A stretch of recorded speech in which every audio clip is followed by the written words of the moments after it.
So as I told him, I was happy to do this, but if anybody gets in a tangent, I'm going to tear them out like a tertiary vine on a hot summer day, okay? So if you don't know what that means, well, then you're in the right place. So if you think about just pumpkin growing, when I think about the basics, I think about these 4 things, right?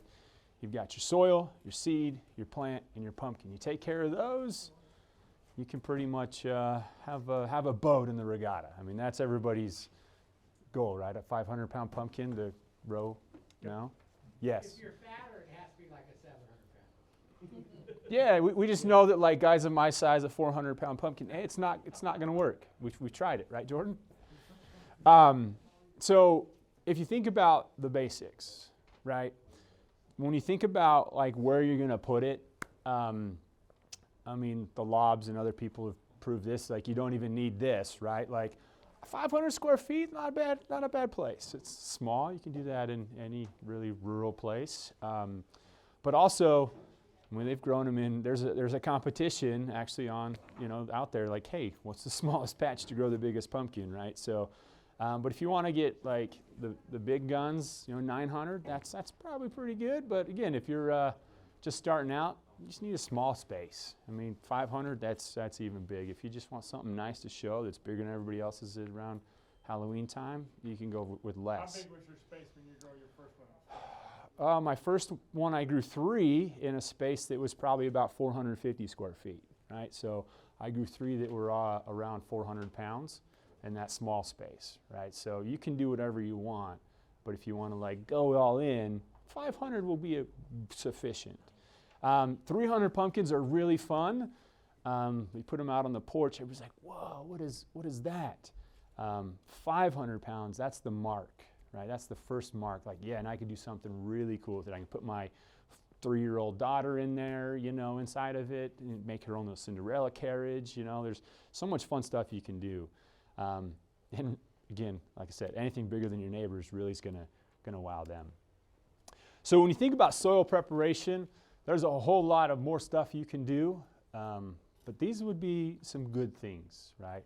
Bare minimum, don't have a whole lot of budget. The wife wants you to put money in other places, but you can kind of siphon out a little bit here to kind of put here. So compost, it's great.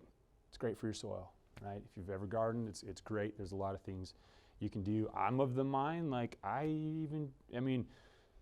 again, this is the basics, so if you're not looking to overspend, the Salt Lake dump actually has some great stuff that I use, and my dad has used, and it's grown 1,000-pound pumpkins, with it. So some people tell you it's hot, it's weedy, whatever, but again, if you're looking at low minimum spend, it's a great option for you. We used to have a guy who had some horses. They have a lot of poop, right? Again, there's other things you gotta be worried about, but again, basics, right? Don't try to overdo anything, because you'll get a lot of stuff. The powdered kelp, we really like that one. That one's a nice one. Again, we've got some seaweed here you can use. It's just a nice thing you can add. And I'll show you a little bit about how you can add that. Fish emulsion, it's another go-to. And that's something you can find at Home Depot. Jordan was even telling me today you can get a 5-gallon bucket of it delivered for a lot cheaper than you can buy the little 1-gallon bottles that they carry. Azomite, gypsum, peat moss, these are all good things to kind of do. One thing that we find with a lot of our Utah soil is very clayey. So something that you can do like with a peat moss or this other stuff it's called Ute-Lite to help break up that clay. And it just really what it does, it just gives your soil more air to be able to flow through it, right? It breaks that up and lets the more air, oxygen get into the ground. So again, that's something, low-key, something you can do. This is probably one of the best things to do, so you can get a head start. We'll talk about when we start is kind of end of March, beginning of April. I know Matt's of the mind with me, like, hey, conference weekend, it's a good reminder, I better have a seed ready, otherwise I'm a little behind the game. But that's something for you guys to think about. And the easiest way, to build one is, and why do we build one of these hoop houses? It's to keep it warm. Because if we're going to put these out in the yard in April, do we get snow in April? Yeah. Cliff, how's Idaho treat you? You right? And super easy way to kind of keep it warmer in there. But all you need is half-inch PVC pipe. Then you get those 1-inch paper clip binders, right? Wow, I'm gonna break this. These little guys, they fit right over the top of it, really good.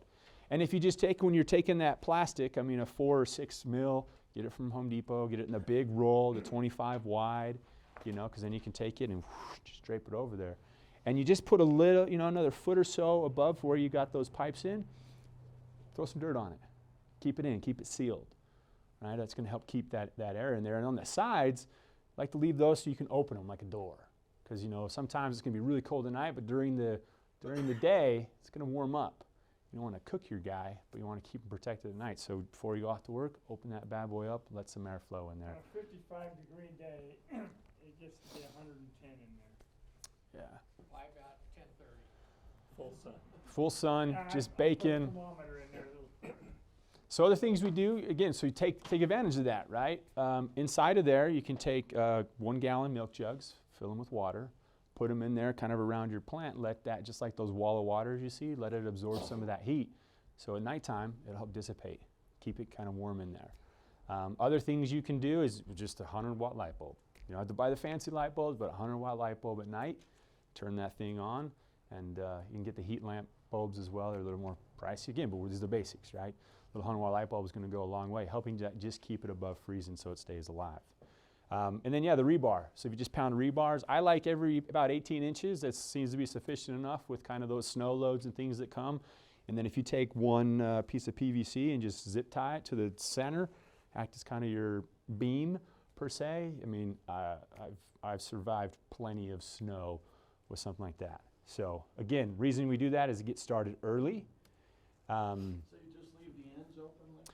Yeah, so at nighttime, right? At nighttime, I'll close those back up. So I'll just put a sheet that kind of goes over the top of that, and then you just open that up during the day to keep that airflow. But if you close it at night, keeps that heat in there. And close it before, sundown when you get home from work, whatever your schedule is. If you're like Matt and you can be there all day long, then it's a little different story. But yeah, just close them up at night. 18 inches, so if you have plastic on the ends, you just open the ends, and you have plastic, and you just fold it down and then clip it that way, and then enough air gets out that you're... Yeah, and so you can take a 10-footer and that'll be fine.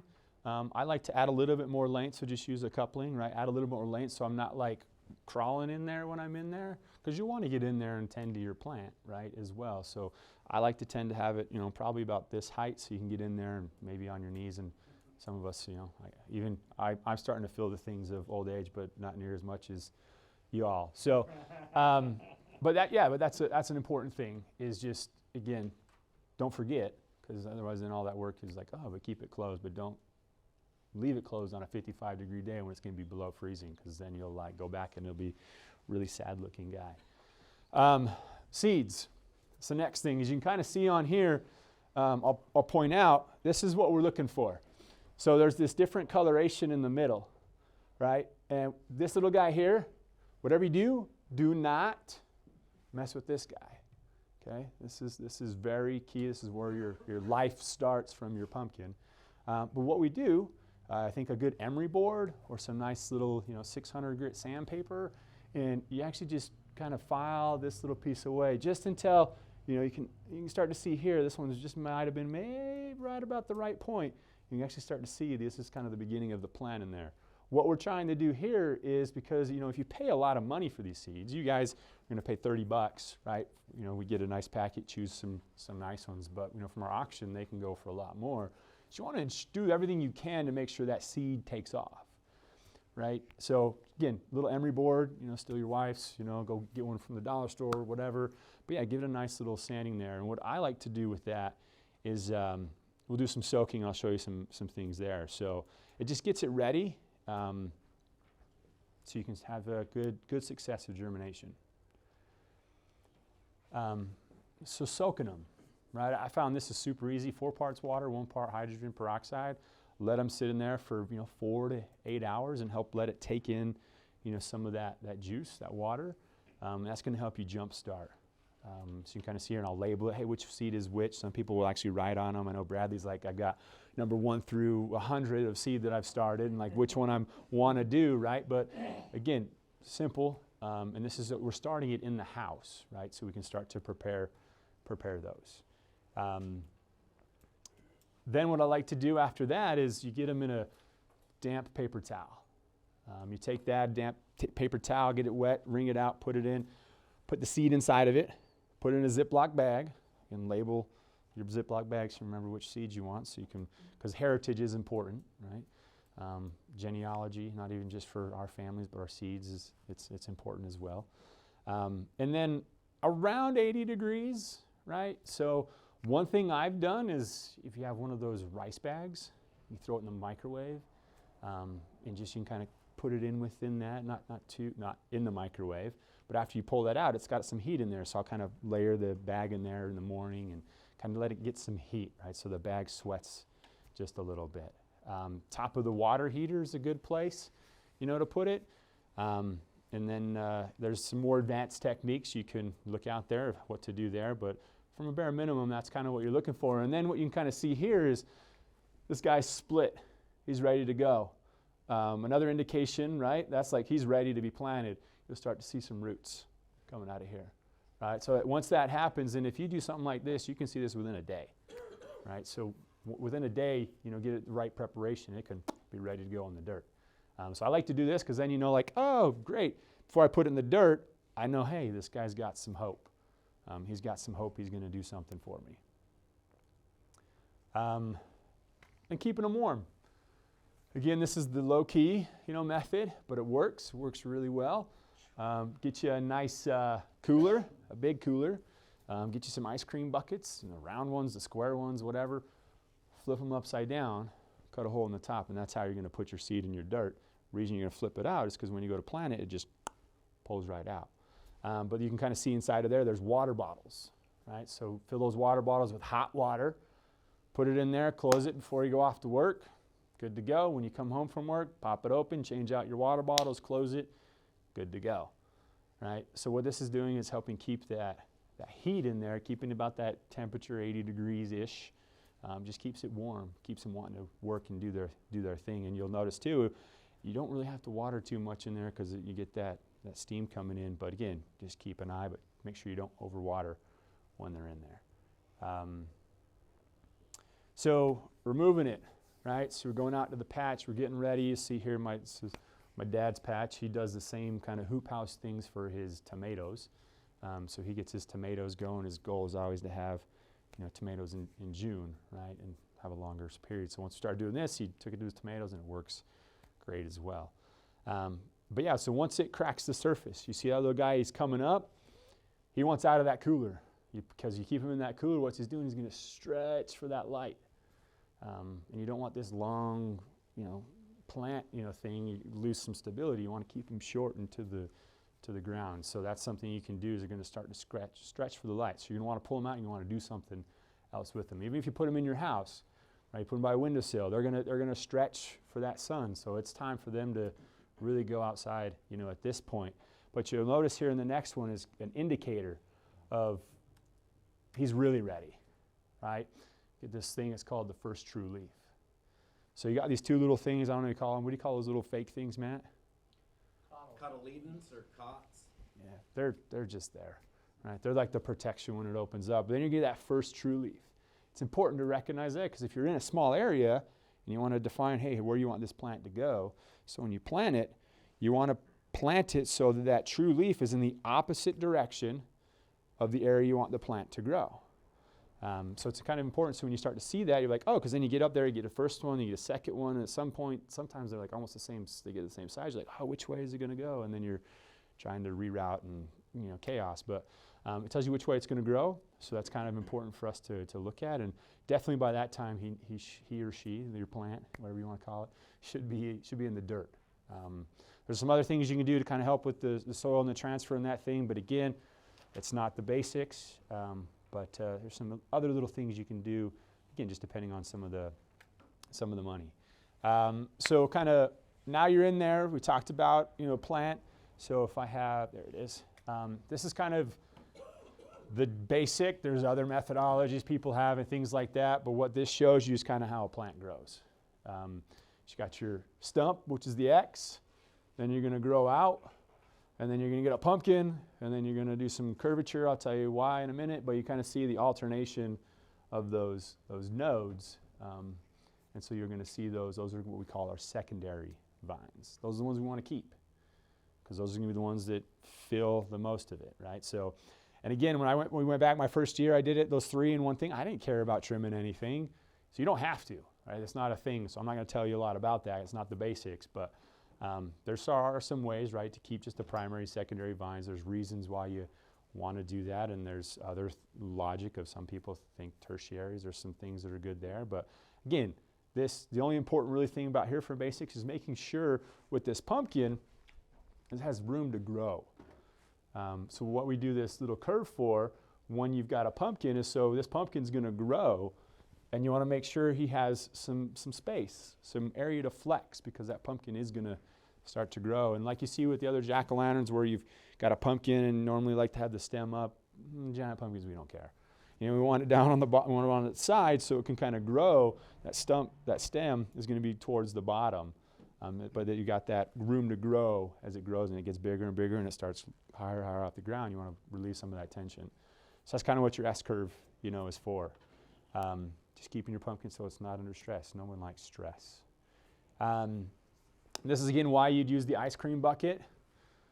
Pull it off the top. That thing will slide right nicely into the dirt, and it's ready to go. There's other things you can do, but I mean, who doesn't like ice cream and have ice cream buckets around, right? So go ahead and use that. Just think the other thing, the reason there, so when it's starting to grow, you don't want to confine those roots. You start with a little tiny plant, and you notice when you pull it out, you get the plants at the garden, and you got all those roots you're seeing. They're all claustrophobic in there. This allows it to spread out a little bit more as well. Again, we're transplanting these when they're young. This one's probably a little bit big. We can see that true leaf, he's really out there, so this is probably a little bit past time to go in. You can kind of start to see a lot of the vines in there. And then some of the stuff I will mention here, the mycos, azos, and seaweed. Again, basics. Like if you want to buy anything to help, these are 3 really good ones. We have them there. And so what it does is, you imagine you've got a root here, and then if I add some mycos and azos and stuff to it, instead of that one root, this is what one root looks like. Right, so the more roots that we can get and multiply, the better chance you have for this plant to be healthy. So if you want some of that, we have some of that for sale today. The true leaf points the direction? The opposite direction. The opposite direction.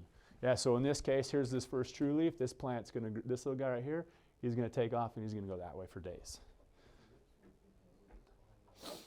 Yep, and it'll start to actually grow, and you'll start to see more coming off of that. But if I was to wait another couple days, this one might be bigger as that one, and then I'm like, which way is it going to go? So there's your indication, and he's going to go the other direction. Yeah, so this is something, again, just something else you can do as you're prepping kind of the thing is, I like to mound it up there a little bit, create kind of a trough, around it, and I'll go out there and I'll use some fertilizers at this point, right? But that's kind of, you're in a smaller area, give it a little bit of, feeding. But yeah, you've gotten, you're starting to bury it, get it close to that top. So again, if he did kind of get a little wobbly out there and was reaching for the sun a little too much, you bury some of that stem. That's fine. And then one other thing is kind of to help this is if you lay it down at an angle, right? So when you plant it, because there's that other vine's going to come, and then it's going to want to go, and it's going to want to flop down. So if you kind of plant it at an angle, kind of assisting it to just lay down, that'll help as well. So again, less stress, on that, because that stump is going to be really, really important. Like I said, optional for the trench. I find it super easy. I can go out there, whatever cadence I want, and add a little bit of juice to that guy. So the flowers, right?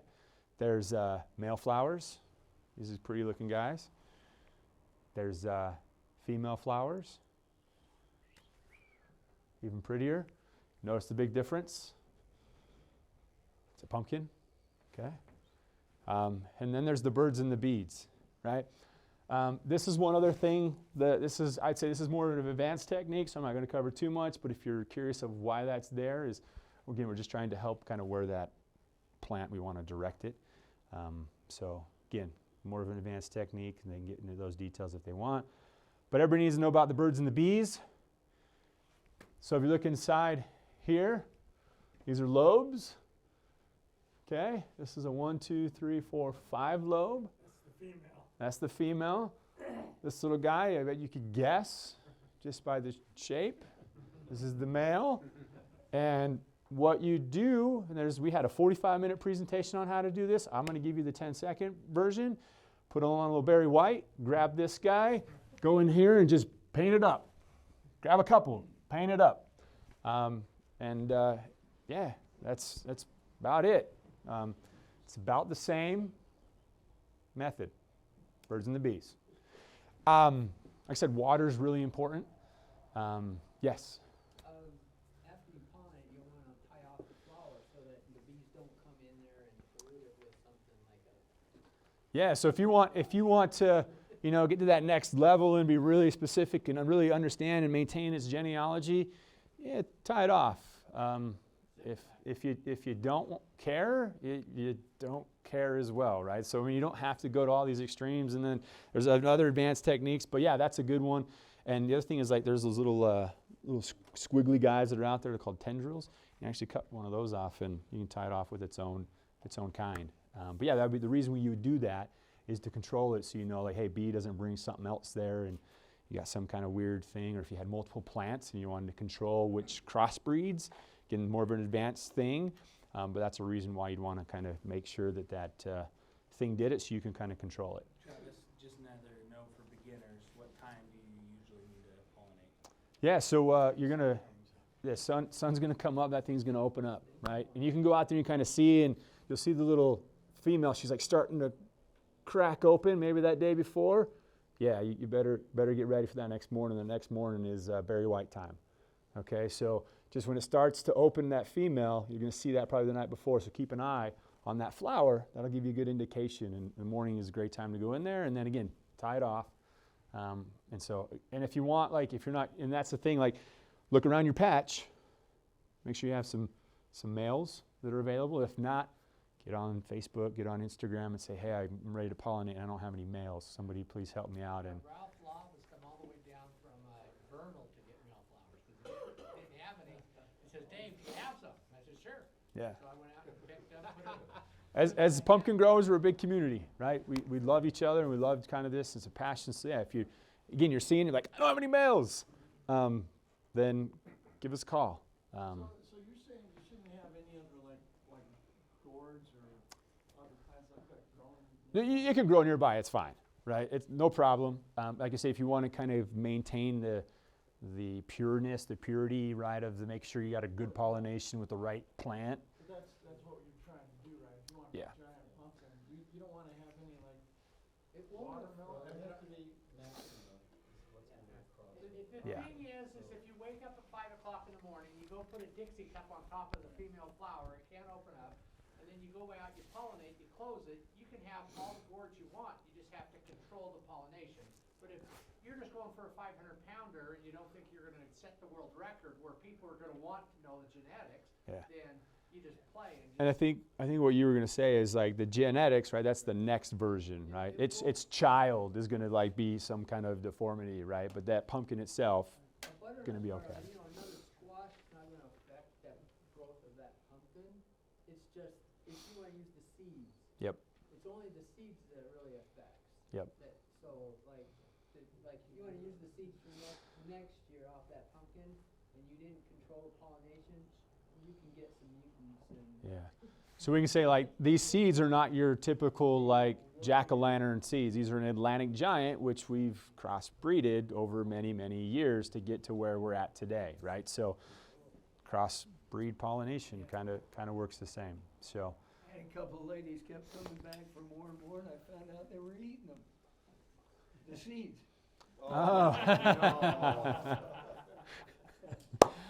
That's fabulous. Bees fly for miles in any direction, so trying to keep stuff away is tough. Yep. Again, like the first time I grew, a couple 400-pounders, didn't do any of that. Just got out there, was like, yep, I think I got it, and I think it's pollinated, and then it's grow. You do have some that abort, right, if you're trying to confine that. But watering, right? So the first time I did it, I went out by hand. I say my wife. So it was like when I was going to school, and so she was out there watering it, and that was the first like, hey, Travis, you're going to do this, so you got to figure something else out because I'm not watering for you.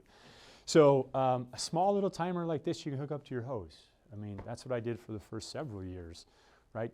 Reason being is so, yeah, I don't forget. I mean, ADHD thing, right? That's a real phenomenon. So I don't forget, right? And I don't have to spend all my time and hours, out there, so I can schedule it, right? So now you can determine how you want to water. There's multiple ways to do it, but just making sure you're getting water, making sure you're not watering too much, because that's not good for it. Just like if you drink too much water, it's too much for it. And I put the thing on here before 6 p.m., because you might get some of those cool summer nights. If you've ever seen all those white stuff that likes to attack your rose bushes, it looks kind of like, I don't know what you got going on here. Powdery mildew, it's a real thing. So try to make sure you turn off that water before too late so it has some time to kind of settle in and you don't have like this liquid vapor sitting on top of your plant before it goes to bed, and then that's no fun. Again, we're talking basics, right? I kind of want to protect this thing a little bit. So once you've got that pumpkin, you want to protect it, give it a little bit of shade. I'll say the first year I grew, I had a problem with mice. I actually had mice kill 2 of my pumpkins. And so something that we do, and this is the reason I do this is for that reason, but also it allows your pumpkin to slide. So I've actually taken just an old trampoline mesh that, my aunt was getting rid of her trampoline. I was like, perfect, I got it. Cut me a piece off, cut my dad off a piece, and put that underneath, and I'll throw a little sand on top of that because it's going to be hard for the rodent to chew through that. And then the sand, they bury and it falls back on them, and it helps good. Or you find a nice stray cat that you can kind of quarantine and keep in your yard maybe, I don't know. But the other reason is so that pumpkin has some room to slide. So it does, because you also see like it'll start to concave on itself on the inside when you flip them over, and that just, not a bad thing. There's pumpkins, but it's like area that you could be used otherwise. So if it starts to restrict itself against some of the other side walls, just helps your pumpkin just be at itself. And the shade's important, so you can kind of protect it. Again, that's an ad hoc, way to do it. If you don't shade it, it'll turn orange quicker and it'll stop growing. So you shade it part because it'll keep it growing. You can get scorched too. Yeah, sunburned and right, you're done, right? Especially winters in Utah or summers in Utah, they're so random. But it's like we hit a lot of high stuff. So what do you do with a pumpkin? How do you know how it's growing? There's a chart for that, so you can get it. We'll post this if you don't have it. I like this chart because then you're surprised come way off, and you're like, oh hey, they update this chart all the time based on stats and everything. But I stick to this one because then I'm like, all right, I know I'm going to be okay. I'm not going to be like devastated because it came in light. So I like to keep this one because it keeps me honest. And what does that mean by measurements, right? It's this thing called OTT, right? So what it does is you take this measurement from the ground around the pumpkin here. Take that measurement. You want to record it. It's important.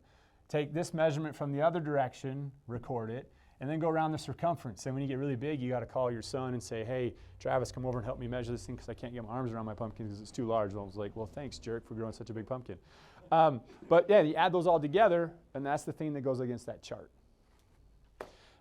So then what do we do with it afterwards?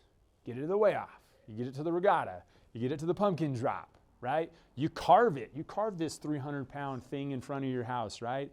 There's so many great things. And that's right, two-time champ, right? Two-time champ. He's a one-time champ. He's a one-time champ. So I think that's something to think about. And again, there's some other PowerPoints and stuff go a little bit more in depth and detail that put out by the GPC and other things. And you I'll make sure you have all these links. But with that.